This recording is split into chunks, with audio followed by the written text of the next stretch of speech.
Hello students, आपका मेरे channel smart study में स्वागत है।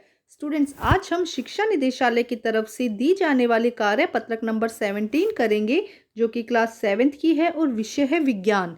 ये वर्कशीट 27 नवंबर 2020 की है। तो आइए शुरू करते हैं आज की वर्कशीट शुरू करने से पहले प्लीज़ मेरे चैनल को सब्सक्राइब कर दीजिए। तो आइए देखते हैं आज की वर्कशीट, दैनिक जीवन में उदासीनीकरण। बेटा, पिछली वर्कशीट में हमने जाना था कि उदासीनीकरण अभिक्रिया क्या है। जब अम्ल और क्षार की आपस में क्रिया करवाई जाती है तो हमें क्या मिलता है। जब अम्ल और क्षार की आपस में क्रिया करवाई जाती है तो लवण और जल मिलता है। तो ये क्या है? उदासीनीकरण की अभिक्रिया। क्या आप अधिक खाने के कारण अम्लता से पीड़ित हुए हैं? क्या कभी आपको एसिडिटी फील हुई है कि आपने ज़्यादा खाना खा लिया और आपको लग रहा हो कि एसिडिटी? आप अपने परिवार के सदस्यों से भी पूछ सकते हैं, ये अपने परिवार के सदस्यों से भी पूछिएगा। काफ़ी कष्टदायक होती है। यह हमारे आमाशय में अम्ल की अधिकता से अधिक मात्रा में स्रावित होने के कारण होता है। ये क्यों होता है कि जब हमारे स्टमक में ज़्यादा HCl रिलीज होता है, ज़्यादा अम्ल स्रावित होता है, तो उसकी वजह से ये एसिडिटी होती है।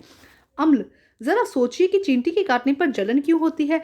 या ऐसा या तो किसी अम्ल या क्षार के कारण होता है। देखो, जब कभी चींटी काटते तो थोड़ी खुजली आती है, थोड़ी जलन होती है ना, तो ये क्यों होता है? तो आज हम इसी के बारे में जानेंगे। आइए देखते हैं। सबसे पहले देखते हैं अपाचन।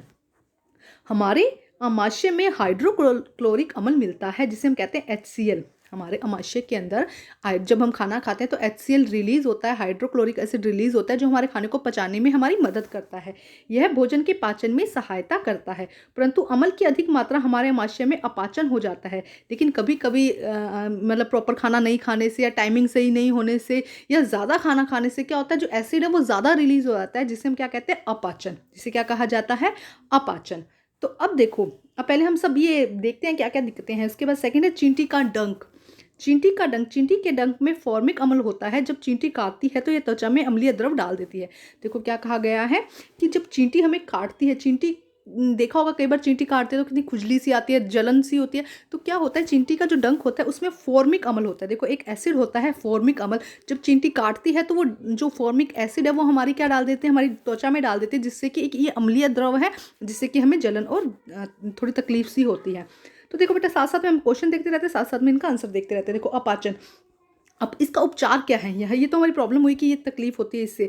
अब इसका उपचार क्या है? जब हाइड्रोक्लोरिक अम्ल ज़्यादा हो जाता है तो हमारे शरीर में क्या हो जाता है? अपाचन हो जाता है। अब देखिए इसका उपचार क्या है, यहाँ पे हम देखते हैं उपचार। अपाचन का उपचार। अपाचन के लिए स्रावित अम्ल की अधिक मात्रा को उदासीन करने के लिए प्रति अम्ल लेते हैं। तो देखो क्या हुआ, हमारे शरीर में अम्ल की मात्रा ज़्यादा हो गई है ना। तो अब क्या किया जाता है? अम्ल को कम करने के लिए, अम्ल की जो मात्रा है उसे कम करने के लिए हम प्रति अम्ल लेते हैं। क्या लेते हैं हम? जो टैबलेट्स लेते हैं वो क्या होती है? प्रति अम्ल। प्रति अम्ल क्या होता है? देखो, एक क्षार होता है। प्रति अम्ल क्या होता है? क्षार होता है, जो क्या करता है, एसिड और बेस की जो रिएक्शन है उसको क्या कर देता है? न्यूट्रलाइजेशन कर देता है, उसको उदासीन कर देता है। और जिससे कि क्या आता है, दोनों की मतलब जो पावर है वो क्या हो जाती है? कम हो जाती है। अम्ल और क्षार मिलकर क्या बनाते हैं? क्षार और लवण। वो हमने देखा था। लेकिन हमने याद होगा पिछली क्लास में देखा था, जब हमने टेस्ट ट्यूब में हमने फिनोफ्थलीन और हाइड्रोक्लोरिक एसिड के साथ रिएक्शन किया था, तो जब NaOH डाला था तो धीरे धीरे क्या हुआ था? वो न्यूट्रलाइज हो गया था, है ना। तो यहाँ पे भी यही हो रहा है। जब अम्ल HCl की हमारी अमाशय में ज़्यादा मात्रा होगी तो हमने क्या लिया? प्रति अम्ल लेते हैं। जो हम दवाई लेते हैं वो क्या होता है? प्रति अम्ल होता है। प्रति अम्ल एक्चुअल में क्या होता है? क्षार होता है, जो क्या करता है? अम्ल के साथ रिएक्शन करके उसे उदासीन कर देता है और जो अम्ल के प्रभाव है उसको कम कर देता है। देखिए आगे क्या लिखा है। अपाचन के कारण स्रावित अम्ल की अधिक मात्रा को उदासीन करने के लिए हम प्रति अम्ल लेते हैं। प्रति अम्ल एक दुर्बल क्षार होता है, जैसे कि उदाहरण के लिए दूध या मैग्नीशियम, जिसमें कि मैग्नीशियम हाइड्रोक्साइड होता है। जैसे कि हम डायोजिन और सब लेते हैं ना टैबलेट्स, जब एसिडिटी हो जाती है तो इसमें क्या होता है? मैग्नीशियम हाइड्रोक्साइड, जिसे क्या कहा जाता है? दूध या मैग्नीशियम। अब सेकंड हमने देखा था कि चींटी का डंक में क्या होता है? फार्मिक अम्ल होता है, जिसकी वजह से हमें खुजली और जलन होती है। तो देखिए इसका उपचार क्या है। चींटी के डंक में उपस्थित फॉर्मिक अम्ल के प्रभाव को नमी युक्त खाने वाला सोडा, जो खाने वाला सोडा होता है ना, खाने वाला सोडा जिसे हम कहते हैं सोडियम हाइड्रोजन कार्बोनेट, जिसको क्या कहा जाता है? सोडियम हाइड्रोजन कार्बोनेट, या कैलेमाइन विलयन, या क्या लगाया जाता है? कैलेमाइन विलयन, जिंक कार्बोनेट विलयन मलकर उदासीन किया जाता है। ये मृदु क्षार होते हैं। ये थोड़े क्षार मतलब लाइट क्षार, जिसे हम बोल सकते हैं कि लाइट क्षार होते हैं। देखो क्या कहा, जब फॉर्मिक अम्ल चींटी ने डंक मारा, उसमें फॉर्मिक अम्ल रिलीज हुआ, उसको कम करने के लिए, उसके फॉर्मिक अम्ल के जो वो इफेक्ट है उसको कम करने के लिए या तो खाने वाला सोडा उस पर रब कर दो, या क्या कर दो? कैलेमाइन का विलयन लगा दो, जिससे कि क्या होगा? दोनों क्षार, अम्ल और क्षार मिलकर क्या करेंगे? ये अम्ल है और ये क्षार मिलकर क्या करेंगे? उसको उदासीन कर देंगे और जो डंक या जलन है जो वो क्या हो जाएगी? कम हो जाएगी। ठीक है। अब हम देखते हैं मृदा की स्थिति।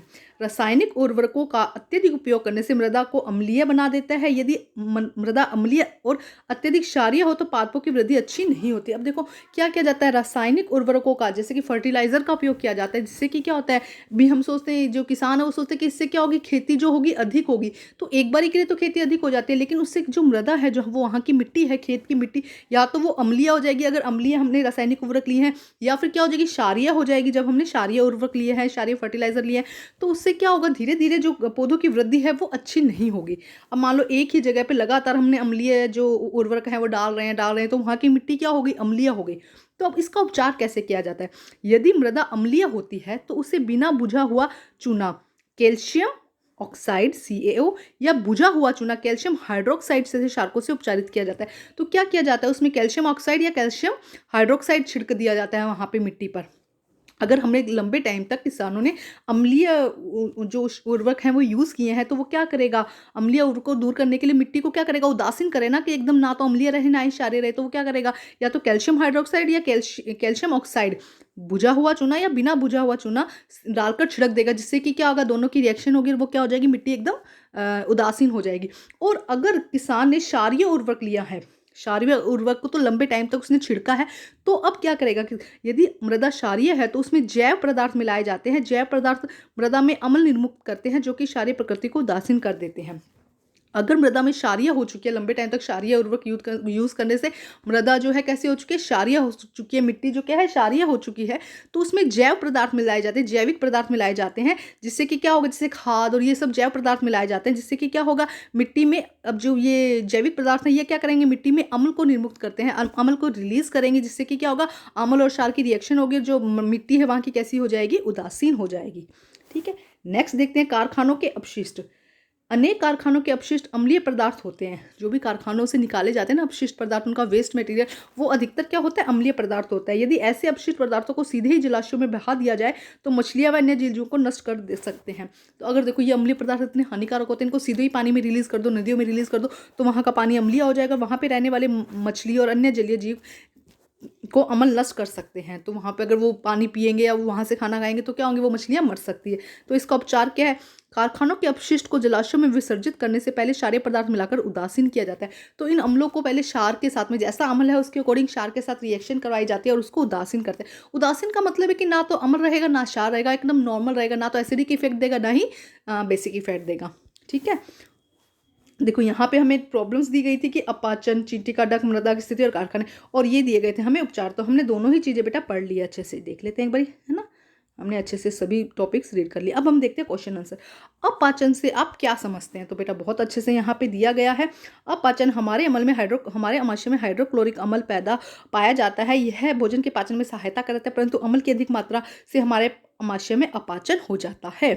ठीक है, ये फर्स्ट क्वेश्चन। प्रति अम्ल क्या होता है, देखो प्रति अम्ल में अपाचन यहाँ से आ जाएगा। दूसरा, अपाचन के कारण स्रावित अम्ल की अधिक मात्रा को उदासीन करने के लिए हम प्रति अम्ल लेते हैं। प्रति अम्ल एक दुर्लभ क्षार होता है। उदाहरण के लिए दूध या मैग्नीशियम हाइड्रोक्साइड होता है। तो ये हो जाएगा आंसर नंबर 2। एकदम क्लियर दिया गया आपकी नोटबुक में, कहीं पे और जाने की जरूरत ही नहीं है।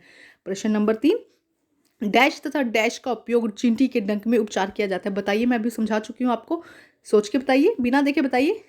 Very good.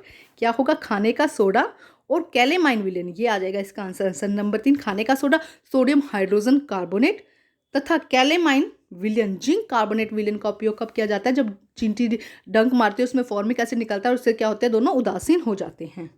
ठीक है। अब देखिए नेक्स्ट, आप क्षारीय मृदा को किस तरह उपचारित करेंगे, किस तरह उपचारित करेंगे, अभी हमने देखा था। यहाँ पे देखो बहुत अच्छे से दिया गया है, ये देखिए।